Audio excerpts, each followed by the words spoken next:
So I am going to take us pretty briefly through the 5 core principles of what cities reducing poverty is, the 4 areas that we focus on sharing learning in, and then we'll dive more deeply into the 6 ways that you can access those learning supports.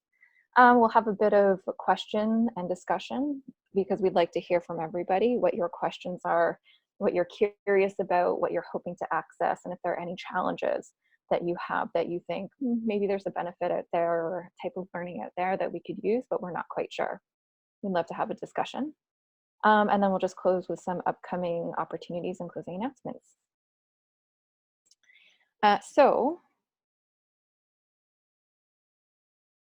The 5 core principles of cities reducing poverty. I wanted to start with first, what connects us all? Why are we all part of this CRP network? We are 80 cities and communities in Canada and now the USA. And there are 5 principles, not practices, that hold us together because each table is very unique. But first and foremost, everyone's focused on poverty reduction. And we talk about poverty reduction over alleviation because we're looking at fewer poor in Canada and the world rather than better off poor. We are focused on comprehensive initiatives. And so this is about addressing all facets of poverty at once, or many facets of poverty at once, because we know that it's more than just income. It's about many different things. And so we have to address housing and transportation and income and employment and et cetera at the same time to have the impact that we're looking for. Our strategies are asset-based. So we're starting with what's strong in the community, what exists already, to get to what people want to see in the community, what people feel are vibrant communities. Our initiatives are multi-sectoral. So we know that it's the nonprofit and the public and the private sector and the citizen sector all working together because everybody has a hand in continuing poverty or creating poverty. Everybody has to have a hand in ending poverty. As well, we all have different assets in all of these different sectors. So it's going to take all of us, not just the nonprofit or the nonprofit and public sectors to end poverty. And it's learning focused because the poverty and poverty reduction is changing all of the time. And so we learn, we reflect, and we do things differently rather than just being stable. We might create strategies, but 10 years from now, the information that we had, the people who are involved might not be the same. So we're always looking to see how we can improve and do the right things. Cities reducing poverty, the network specifically, we aim to help you guys, the members, in 4 different ways. So first is growth. So helping you go from startup through sustainability, because oftentimes we know that to end poverty or to end generational poverty, it's more than a 1 to 2 year thing. Sustainability to us means to be able to achieve those goals that might be 5, 10, or 20 plus years in the future. We want to focus on helping groups create community-wide poverty reduction strategies. We want to focus on helping you measure and report on your impact so that you know, your partners know, the public knows that you're making changes. And sustainability. And so that would be financial sustainability as well as leadership sustainability, again, to help you achieve your goals, those long-term goals. And to do that, to access those 4 areas of learning, there are 6 ways that you can do that, or 6 major ways you can do that. The first is different types of coaching. The second is group learning, so learning from your peers. The third is online learning. We have lots of webinars, resources out there on the website, through social media, etc. Face-to-face events, including the gathering that you might have come to just a couple of months ago. Lots of publications all of the time, and policy and systems change. And we will dive a little bit deeper into each one of these 6 things in the coming few minutes. So I was going to start off with expert coaching. We are going to have a bit of a conversation all along the way as we go to see how members are using these benefits on the ground. I was anticipating it taking a couple of more minutes to get here, so Philip from Chatham, Kent is going to help me speak to this. Philip, are you on the line yet? I think we might come back to them. So we might come back to that. So I'll just preface that by saying that expert coaching is definitely one of those benefits that you'll see a lot of value in. This is access to our expert directors. So if any of you have met Paul Bourne in the past, or Liz Weaver, or Sylvia Choi, or any of our other directors, these are free online sessions that you can access to work towards your own goals, whether that might be creating a poverty reduction strategy or creating an impact report. There are some people here who have started to create a shared measurement system. We can help you along the way. It's usually over about a year, monthly or bi-monthly calls, so that we can help you establish goals and give you a bit of direction and a bit of feedback as you're working towards those goals. They might be series-based communities of practice. So some people here did Getting to Impact with Mark Kabaj, who was the expert director, and then had a mix of being able to learn from peers and managers of cities. And then we have lots of single-day and multi-day events that you can access where you're actually really doing that in-person kind of coaching. And then also managers of cities. We provide kind of a quasi type of coaching. Myself and my colleagues, Elle and Allison, who are on the line, are here to kind of support you with case management. We can help you establish short-term, long-term, and medium-term goals, and then learning goals to support those. We help you share your successes. We help you get through the challenges and find support. So if we don't have the answer, we're always looking for people or other resources who can help you find the answers to some of those challenges. And Gary in Sault Ste. Marie, you were going to speak a little bit to how you've found working with a manager of cities. Hello, yes, can you hear me? Yes, we can. Okay, great. Yeah, we in Sault Ste. Marie have I believe, experienced great benefit from our relationship with Tamarack. And in particular, working with the manager of cities, Natasha was a big part in getting us involved in the Tamarack indicators pilot. There were only, I know it started out 10, but I think there were what, about 16 or 17 communities involved in that pilot. But Sault Ste. Marie, being a small Northern Ontario community, being involved in a pilot that has a restricted number of communities involved is quite a big deal to us. And through that, we met regularly on a monthly basis for 6 months, both with Mark Kabaj, who was running the program, but also with Natasha to review any questions we might have. And we haven't finished the report yet, but it's very close. We expect it'll be out in January, and it will form the foundation for the future work of the roundtable in Sault Ste. Marie.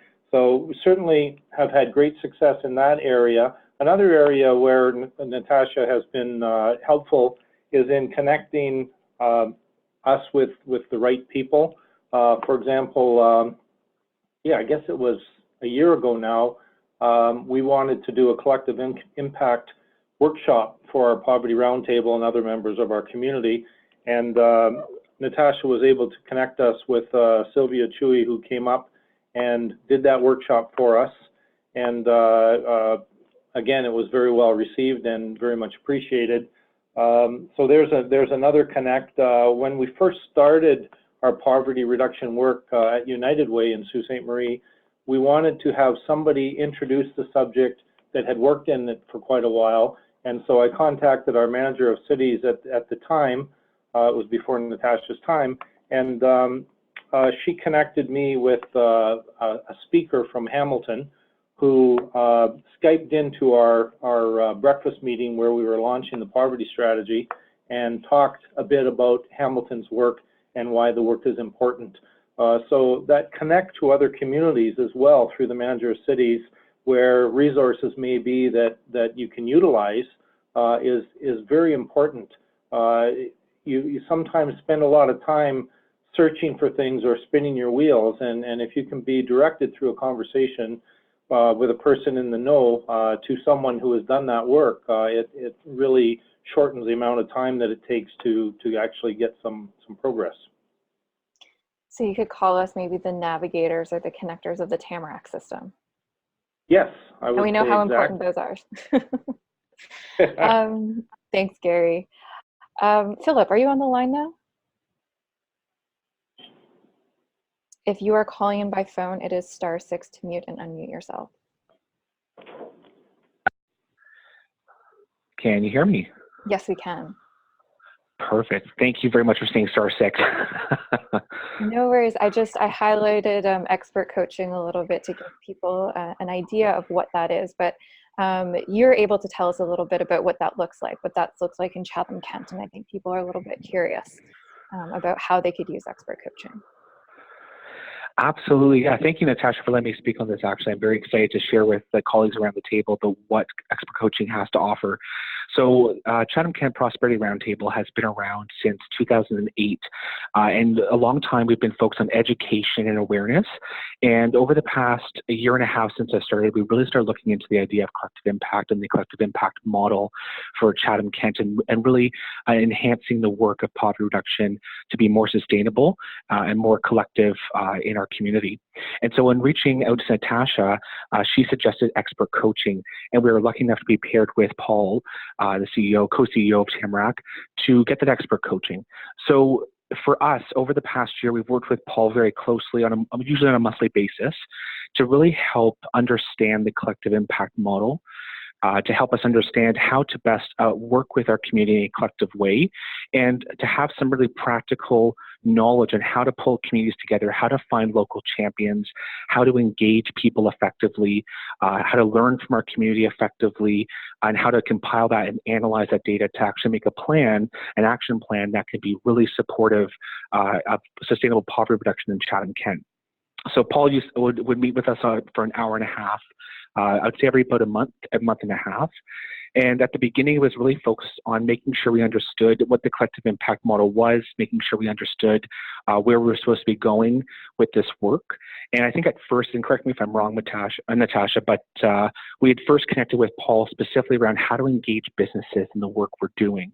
Mm-hmm. And I think once we started really chatting a little bit more, Paul said, you know what, I think it's time to take this to a next level, because it's not just about making sure businesses are engaged, but it's making sure the other sectors that are already engaged are engaged in the correct way through a collective impact model.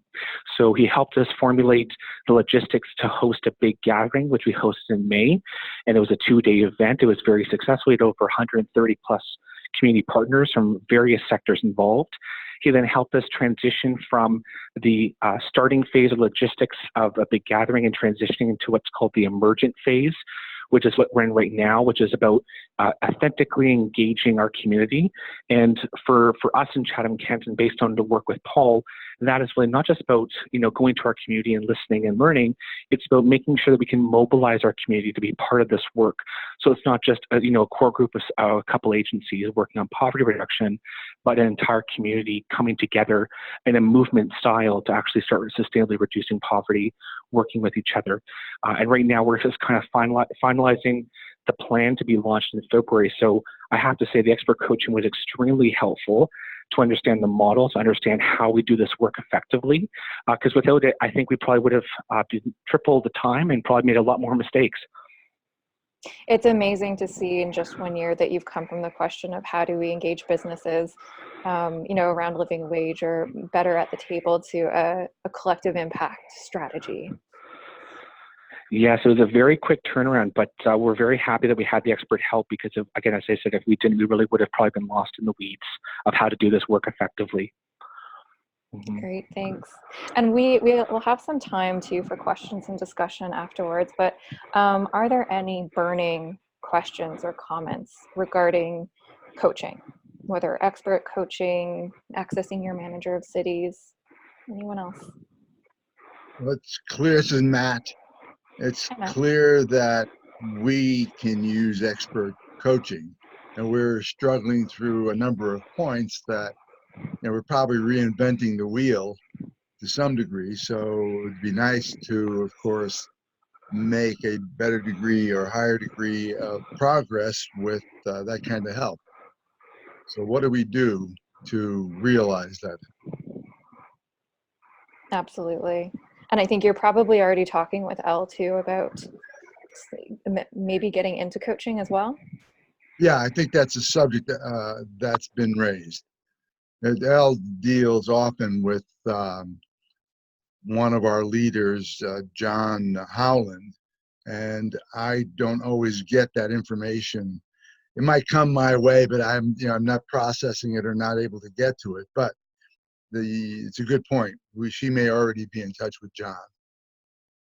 And that's actually a really good point too, because in a lot of places we have maybe one, potentially two contacts, because that's just the way that things have been set up. Sometimes it's easier for groups to have one point of contact.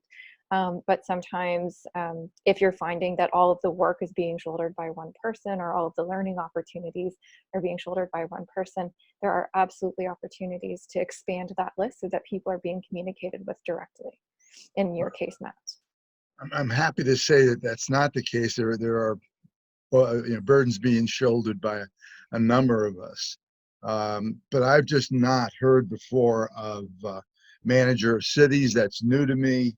The coaching I've heard about, but to be on the phone with an expert, be it Paul or someone else, on a monthly basis, that seems to me would be a lot of help. Great. Well, we hope you'll take part in the expert coaching. Yeah. Now, is that something we pay for? It's part of the membership. Okay, great. Yes, so I'll just talk it over with Elle. All right. Any other burning questions or comments about coaching? All right. I'm going to hand this over to Allison, who's going to tell us a little bit about group learning.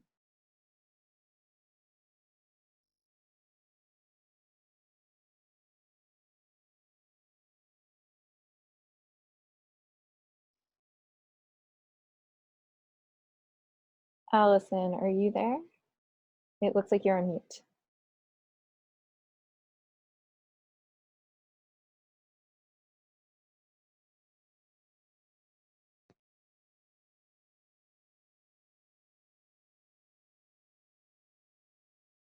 All right, I'm not hearing from Allison, so I will take us through the group learning. The first type of group learning that we have are communities of practice, and you might be very familiar with these. Typically, they revolve around an issue area or process. So whether it be collective impact or community engagement, versus maybe you're interested specifically in learning about living wage, or you're in a rural context and you'd like to talk about innovation more with other rural conveners. Sometimes it's just more helpful to talk with a very specific set of people who are working in a similar context. So we host lots of different communities of practice. Some of them are ongoing. For instance, the rural community of practice that we've just started, where you'll be able to meet monthly or bi-monthly over a year or more. And then there are some that are shorter series-based ones. And that might be like developing a community plan, or financial sustainability, where we just do a few sessions. It's hosted by an expert coach or somebody else in the community, and really you're learning from each other. That the ideas, the discussions, they're coming from the network. It's what you want to talk about, and you're learning through the knowledge and the assets of everybody else in the group. And I think, Dawn, you are our co-chair for the Rural Community of Practice. Were you going to say a few words to how you find the communities of practice helpful? Hi, Natasha. Yeah, absolutely. So I don't know if everyone knows, but my name is Don Cattler. I live in Port Hardy, British Columbia. Our population here is about 4,000 people, and I'm currently the co-chair of the Rural Community of Practice. And this is a brand new community of practice. We launched at the conference, Tamarack Conference in Kitchener, and we had a full room, which was really exciting to see. So many rural communities come together to share ideas. And that's really what the community of practice is about, especially from a rural perspective, is that shared knowledge and experience that everybody brings to the table. And you know, we're unique communities. We all differ, but we share some things in common. And it's really important that we, you know, we learn from each other. We're very different from urban communities and often under-resourced. So we have to be fairly innovative in how we approach poverty reduction from a rural perspective. And what other people are doing and what other people have success at is really important for everybody to learn. And I think having those opportunities to share that, it's really exciting, and I'm really excited to be part of this community of practice. Great, thanks, Don. So along with this convener call that happens kind of Canada-wide every month, there's also the rural convener call going on. We have one for municipal government representatives. So if you're a staff member with the government, you're working in a bit of a different context. There is the provincial government officials. So if you are partners with any provincial or territorial governments, they can join those convener calls, and it works just the same as these ones do, because the provincial and territorial folks are as interested in learning from one another as you are. There is also living wage, which is ongoing. I think we've just completed one for the US members, and we're working on a financial sustainability series in the new year that I think we've talked to several of you about. So just a bit of a taste of what's to come. We've also been working more with peer input processes. And so if you haven't experienced one of these, this is a group of about 7 to 10 people who are working in a similar context as you are.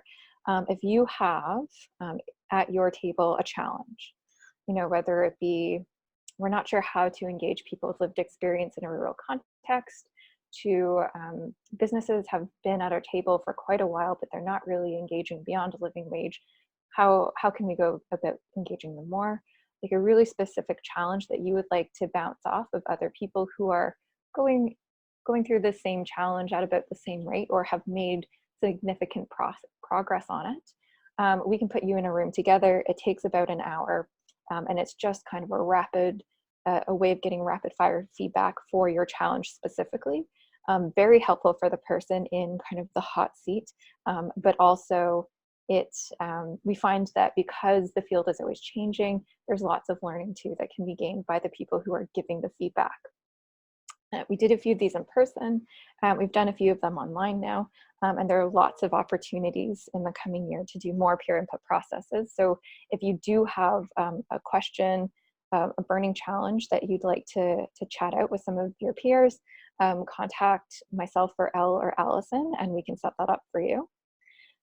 Sharon, you did one a few months ago. I think you were going to speak to how that helped you guys.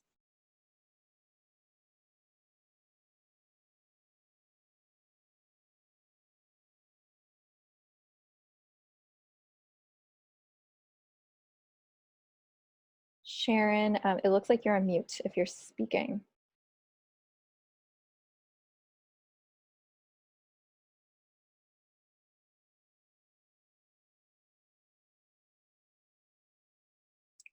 We can also come back. Is there anybody in the room who has been through a peer input process and was either liked it or didn't like it, or anything that you took away from that process?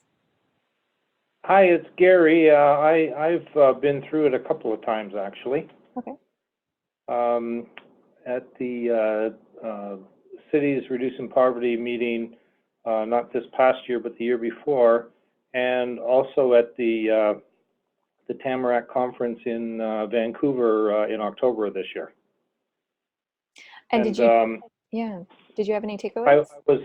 I was the person that, well, actually in Vancouver, we did a round robin. We had 3 people per team, and we all took turns being in each position. So, but it's a very good process because it gives a perspective from different points of view about the particular problem or issue that you're talking about. And sometimes we get so close and wrapped up in an issue that we don't see a solution that is obvious to others. And so the whole process is good in that, you know, you talk about your situation, you talk about what the question is you have, the problem is that you're experiencing, and then you turn around and you listen to people talk about your issue where you have no opportunity to provide input or clarification. So you hear what they're thinking and what they're saying about your issue, and it's really a great experience because you'll say, yeah, you know, I thought maybe that might happen, but I wasn't sure if that's the way to go, and you got 2 other people saying that's the way you have to go. Or sometimes something totally out of the blue comes up that you never would have thought of, and one of the people that are in the process bring it up. Now, the one I did at the Cities Reducing Poverty last year, I think there were about 5 people that were in the panel that were commenting, and of course a lot more information than you get when there's just 2. So very good process. I would recommend it. The hardest part is not turning around and trying to participate in the conversation. Mm-hmm. It makes it easier when we're online. Yeah, we mute you Yeah. and then don't have much of a choice. That's right. Thank you, Gary. And Linda, I think you were part of a peer input process recently too. Did you have any reflections on that, on the process or what you took away?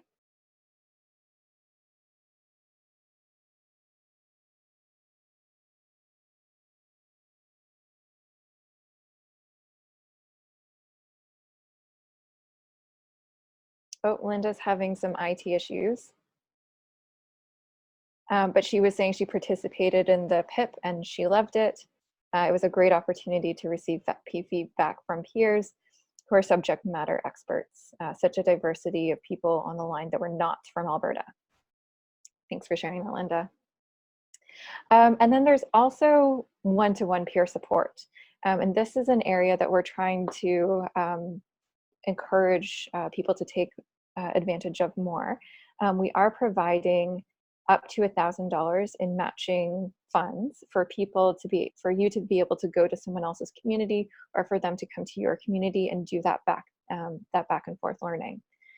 So if you're interested in how someone else has done living wage, we can help you bring them to your community, or you can go to theirs and actually talk to other living wage employers with the living wage group, whatever that looks like. I know there are some people who are in middle rural Ontario who are already going back and forth, talking about creating food security groups and leadership teams. And so can we help facilitate some of that, as well as online phone calls?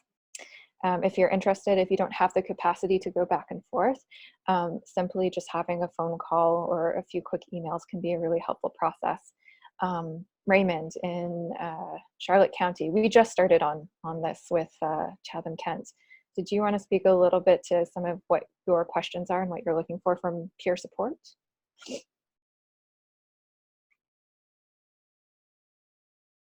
Yeah, can everyone hear me okay? Yes, we can. Perfect. Thanks, Natasha. Hi, everyone. So my name is Raymond Funk. I'm the coordinator for Vibrant Communities Charlotte County, which is a community inclusion network in southwestern New Brunswick. And our organization provides support for a variety of poverty reduction initiatives in our county. So I'm fairly new to my role. I just started in July of 2019, and so there I'm new to very many aspects of what it means to be a coordinator in this job, in this field. And so I wanted to find a way to expand my support in areas that I didn't have experience coming into the job. And 2 areas that I identified right away included working with a board and looking at, what is my role as effectively an executive director, and how do I encourage an effective and healthy board, and then also looking at implementing strategic goals and how I could go about doing that. So after discussing some of these things with Natasha and a manager of cities meeting that I had with her, she connected me with another CRP member, Philip in Chatham-Kent, that could give me some experience in the areas I was looking for. So as Natasha alluded to, we're just getting started in this peer mentorship relationship, and it's so it's new, but it's still really valuable, and I'll give you a few reasons why. To me, it's really important to have the opportunity to bounce questions and ideas off of someone else, even if I don't have to do it. It's good to have that option, and the reason why I like this approach with peer mentorship is, first off, it'll be with somebody who has experience in the kind of work that I do, and sometimes more experience. And then the second reason for me, and many of you might be able to relate to this, is it's the benefit of having someone who is outside of my immediate context, and someone who can be objective, who can speak to trends or issues in that area that are happening elsewhere. But another thing for me is it also means that they're removed from any potential conflicts or conflicts of interest, that can arise when you're talking to somebody else who has experience in some of these areas, but they might be working with another group or another organization, and you don't want to dilute or kind of meddle in some of those conversations, and so it helps to have someone else that's objective. So yeah. Thanks, Raymond. And Jill, are you connected to the audio? It looks like you just wrote. I know you've been up, down, and everywhere in Ontario. Are you able to speak a little bit to some of the mentoring that you've been doing? Yeah, I just wanted to do a shout out to Tyler, because I think Tyler Moon is on this webinar as well. And just yesterday I spent the day with Tyler and his team as they have their second meeting for the Halton Poverty Roundtable.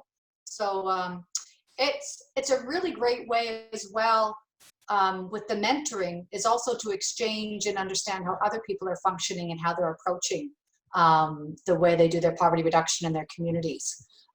So it's been really good for us at the Bruce Gray Poverty Task Force to reflect on how we work when we go and engage with others. And yesterday I had a moment where I really realized that it's one thing to talk about structure and how we do our work, but I think the message that came across was that a lot of it is around the relationships and the power dynamics that we see and what we bring to the table, which made it for a really interesting discussion with Tyler and his team yesterday.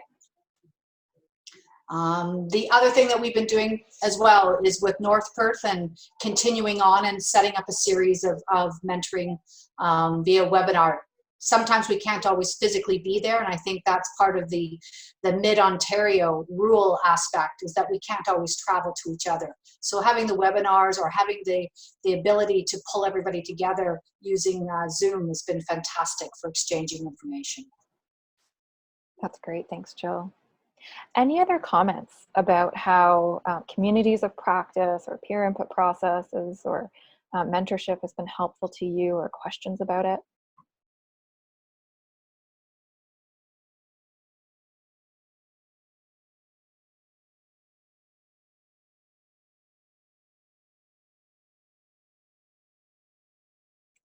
All right, I'm not hearing any, so I'm going to move on, and I'm going to hand it over to Elle to tell us a little bit about online learning.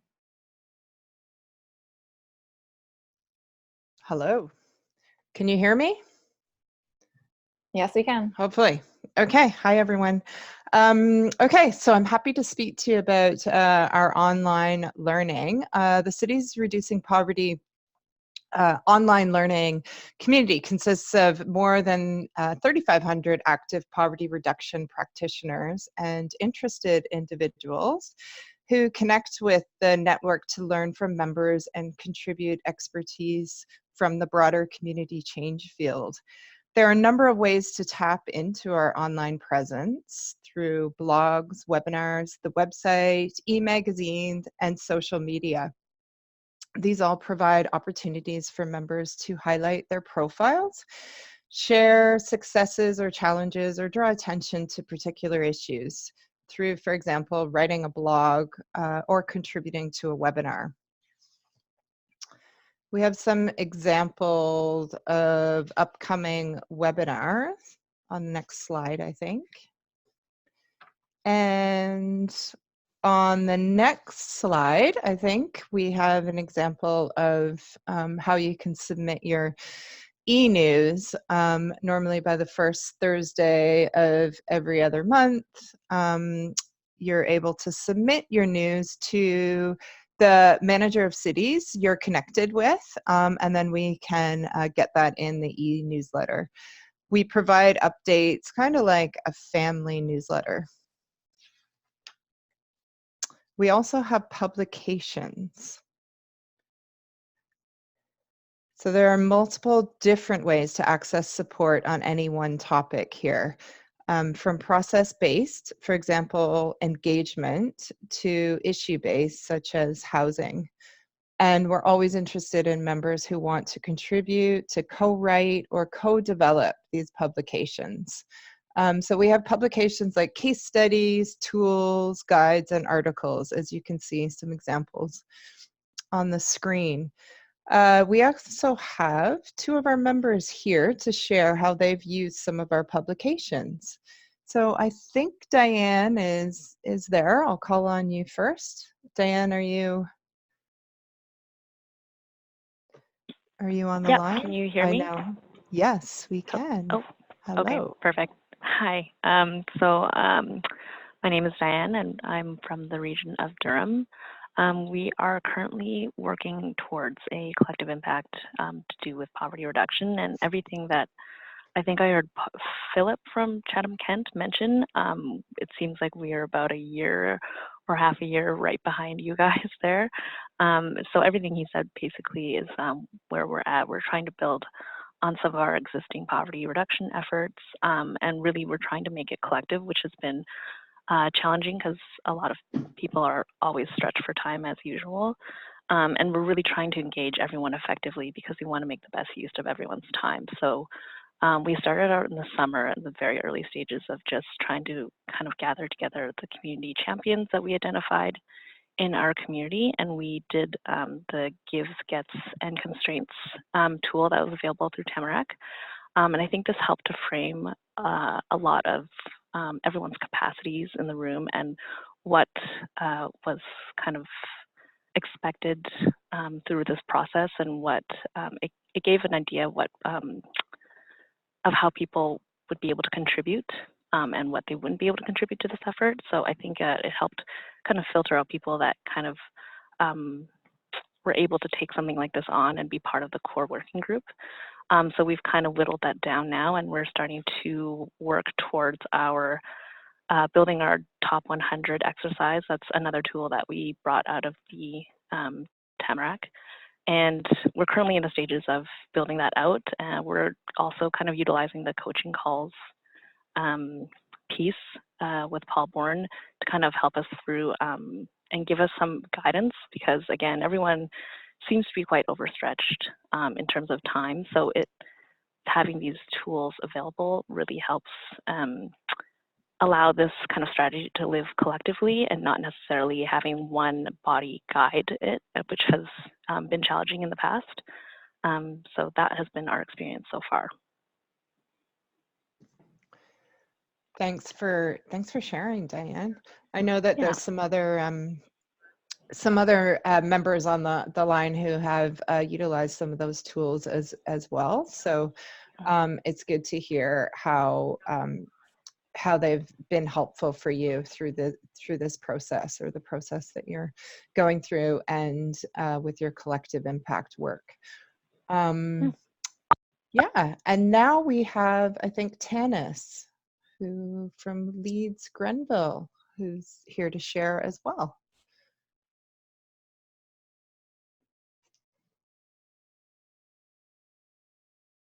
Are you here, Tanis? Could be that you're on mute at the moment.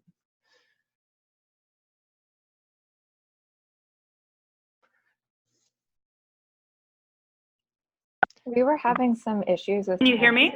Oh, there we yes. go. Okay, I figured it out. Thanks for the opportunity to share. It was in preparation to just share a little bit. I was thinking back to where we were as a Poverty Reduction Alliance in Leeds and Grenville, thinking about where we were a year ago and thinking about where we are now. Yeah, I'm pretty it felt really bad last year at this time, and it's feeling really good this year at this time. We had our journey with a collective impact began with kind of feeling pretty defeated as a group trying to make a difference with poverty reduction in Leeds and Grenville. We had calculated the local living wage for the first time, and we're set to launch it as a community group last November. And our launch event was shut down by community members that weren't comfortable with this dialogue beginning in the community. Lots of reasons. So you can imagine we were pretty deflated. We reached out to Natasha and she set up a call with Paul that really gave us pause to recognize that one of the challenges that we have always been living with is that we didn't have multi-sectorial members around our table, that we were all very homogeneous, and then if we wanted to prevent that feeling of not being able to contribute to our community, that we needed to start doing things differently as a group. And so that started our journey. Natasha came in February and did similar to what is being provided today, kind of like, this is what Tamarack can offer, these are the services, and presented collective impact as one way to kind of change how we're doing poverty reduction work in Leeds and Grenville. So over over 9 months, we reflected, we planned, we coordinated, we had coaching calls, and we had our day at the end of October. And the whole reason our living wage launch was canceled last November was because we didn't do the work to build consensus around where the community wants to go.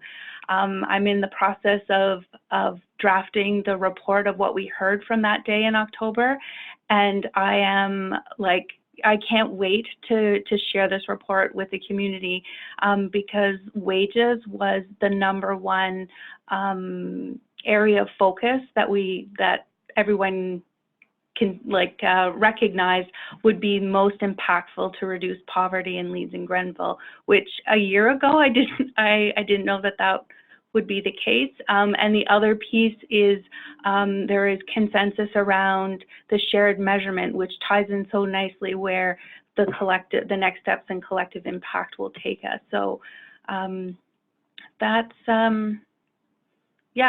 kind of like where we were a year ago, and then where the journey of collective impact has taken us today. So I can't wait to see where we are in a year from now. Thanks for sharing that, Tanis. It's great to hear how you've been supported through your collective impact journey. So thanks to both Diane and Tanis for sharing. Now we're going to move to talking about face-to-face events. So each year we bring together members from all over Canada and the US, increasingly more from the US as well, to connect, learn from one another and from experts in the field, and also just to be inspired by the momentum of the great work happening. As a member, you are entitled to 2 complimentary seats at our annual Cities Reducing Poverty event, as well as priority for scholarship funding for colleagues with lived or living experience of poverty to attend. Our 2019 member gathering welcomed over 100 members, many of whom contributed to practical and timely workshops. Members were also engaged in a future search exercise, which enabled joint visioning for moving forward. So we have a quote to share from one of our members who attended. And this is from Jen Chivers in Hamilton. So her experience from our October 2019 gathering, here's a statement. I realized from those I sat with during the plenary sessions and those I learned from in each workshop that everyone is already making the idea of the end of poverty in Canada possible. We have been planting the seeds to grow this idea for many years. So moving on to our upcoming next annual event for 2020. Some of you have already received the save the date. We will be having Mayor Naheed Nenshi and the City of Calgary will be hosting us during the city's recently decreed Poverty Eradication Month from October 14th to the 16th. The End of Poverty Summit comes at a critical moment in our socioeconomic and political climate, a time when governments at every level are showing real commitment to ending poverty and are looking to all community stakeholders to play a pivotal role. This summit will be quite a big event, and we're hoping to have quite a few people, not just, we're hoping members are able to bring groups from their membership, as we'll be bringing together federal, provincial, territorial, Indigenous, regional, and municipal governments, the community sector, people with lived and living experience, and business leaders to move the conversation forward on ending poverty. So we hope that you're going to be able to join us for this event. And there'll be more information to follow in the coming months. So on to the next slide, we just have some examples of some of our other face-to-face events. So these are our workshops that are put on by Tamarack. As you can see, this one's an example of a workshop being happening in January over in different locations. So we often provide opportunities for in-person events throughout the year that happen across the country, so at various locations across the country. And then we have another example of another upcoming skills building in-person event in March as well. So as a member, you receive communication on all our upcoming events throughout the year. And that is it from me. I wonder if we could open it up to discussion, or if anyone wants to join in and share their experience of any of our face-to-face events that you've been part of over the year.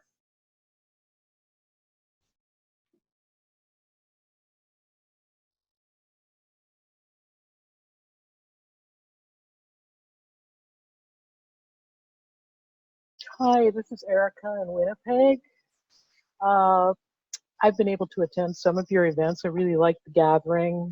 My colleague Melissa Chung and I really had a good time and really took some concrete learnings back. So that was great. I guess my question though is, I think we're the only organization in Winnipeg that's a member of Cities Reducing Poverty. It would just be great to have some of our colleagues there as well, but some of them are just volunteer-run organizations, or organizations that just don't have a lot of funding. Is there any a consideration for, or any way to include groups like that?